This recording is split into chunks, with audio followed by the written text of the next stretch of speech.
zokugcina yosuku asibusisa ngayo egameni likaJesu. Singakayi emphilweni sizocula Sicela imali. umculo number 107. Ngiyavuma kumangaliso okaKristu ngiyavuma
Sibuyise Nkosini ngaphambi kokuthi siye.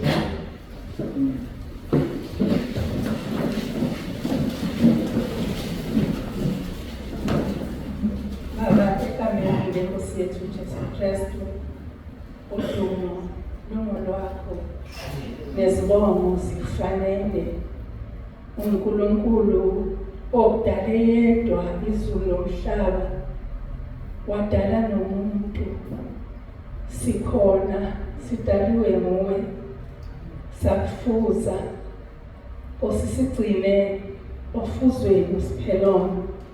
Sikule nkonzo uNkulunkulu wethu, sibiziwe simenyiwe nguwe, ukuze uzovula amehlo ethu. Waphatha umuthi uzovula lawo mehlo, nokuba uzovula inhliziyo zethu, uvule indlebe zethu zikamoya. Sisize-ke uNkulunkulu wethu, sisalalela, sakheke, bese siyabambelela, singasuki kuwe. Athi umhlabeleli siuhlabelela manje, sisize usigcine singahluphi nasendleleni. Sibe ngabathembekile kuze kube sekufeni.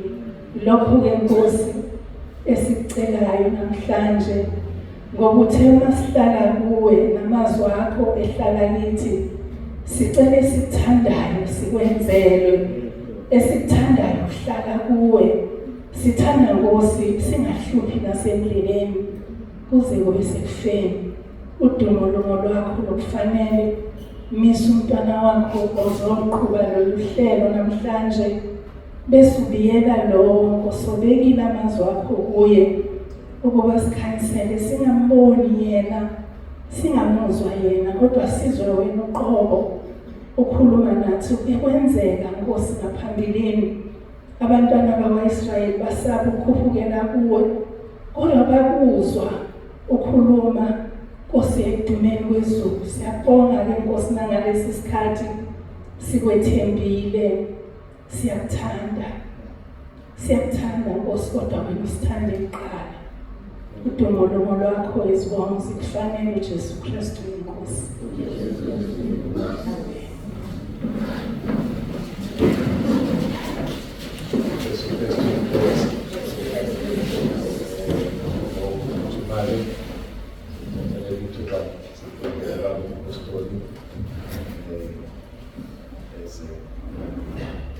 Ogiti nani